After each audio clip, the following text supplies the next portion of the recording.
Dear student, in today's class, we are going to give the lesson related to the function prototype. What is function prototype? You remember function prototype is also known as function declaration, which specifies the function name, function parameter and return type. You see here, suppose we are giving heading. Heading is the name of the function. int is its return type, means int heading, its int is the return type, heading is the function name, parameter is void, means nothing to be passed. If you want to pass some value, you can write here, maybe integer, maybe character, maybe any other data type. But you remember, in the function prototype part, there is no semicolon, means while you are declaring a function and having a definition, there should be no semicolon, because in the calling part there is semicolon, but in the called part there is no semicolon, and the block of statement to be written within those curly brackets. This is int or float or void, this is return type. Heading is the name of the function. You can write it as get, display, anything else, and whatever the value you want to give, that should be given within this parenthesis, that is known as your parameter. If nothing is given, that is empty, or you can write it as a void. Hence, the syntax of defining function prototype may be return type, that is your int, function name is anything else, followed by any number of argument you can pass, that is integer, or number of integer, or integer, character, etc. means number of argument you can specify. The function prototype does not contain the body of the function, means while you are declaring the function, this body part is not there, only the function name, return type and the parameter followed by the semicolon. But while you are receiving the detail of the function, that is a function body, that is your definition of the function, you have to place within the two curly brackets. It is basically used to inform the compiler about the existence of a user-defined function which can be used at the latter part of the program. Means compiler comes to know from the prototype there is user-defined function exists in our program, because as we previously discussed, function prototype represents how the value will be passed, how the value will be returned, that has to be represented by the function prototype. Then what is function definition?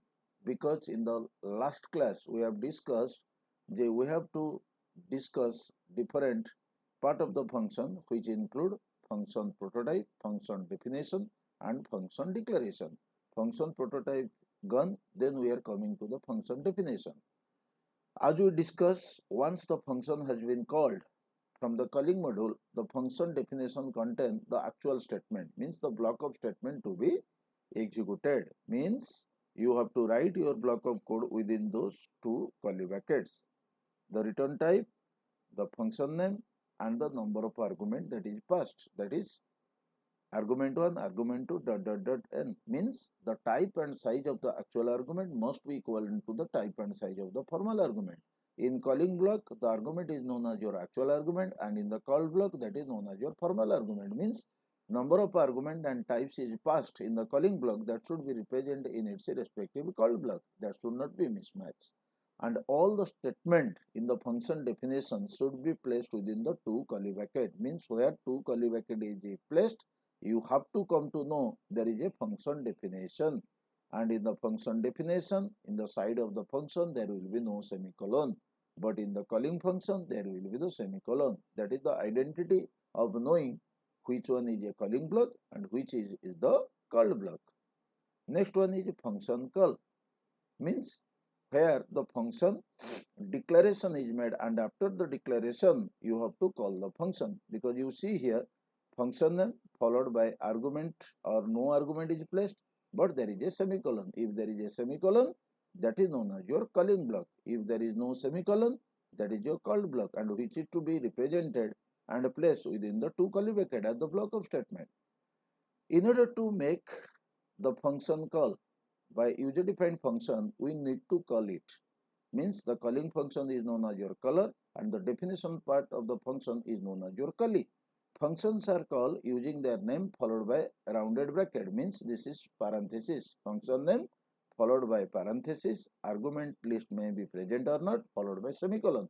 So this is calling block. If this calling block is written, it will be automatically searching the call block.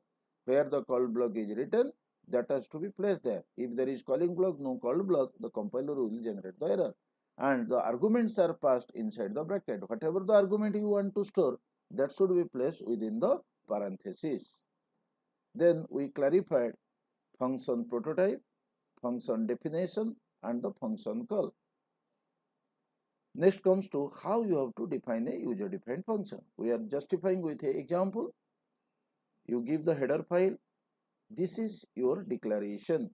int means return type. Sum is the user defined function. Two parameter or argument we want to pass within the function, that is int. If we don't write the function declaration in C, we can pass, but for better representation, first you declare the return type, the name of the function, the parameter you want to pass. If I want to pass 3 parameter, I can write int. If I don't want to pass the parameter, I can only place the parenthesis. That depends upon the user need. Then comes to function definition. int, because the declaration is int, means the definition for the return type is int. The name of the function is sum. The name of the function is sum. 2 integer argument is passed. 2 integer argument will receive, and whatever the value passed, we will be carrying with the variable as x, y or anything, because as we told in the rule of the user defined function, the name of the variable in the both the module may be same or different, and whatever the block of code to be written. Then where the function starts calling from the main function, x and y are the two value, and we are passing with a sum function. Sum is a user defined function. X pass means 10, y pass means what? The 11. This is calling block. From here it will go to the call block. 10 and 11 will be stored in x and y. Sum is a local variable. 10 plus 11 is what? 21. Return x plus y means returning sum, returning x plus y is the same. Return to where? That is here, where it is called. Then the result will be stored in the result variable, that is declared as int. Why it is written? Because as you know, as the value will return, it should be stored in a variable. It carries the value in the result variable.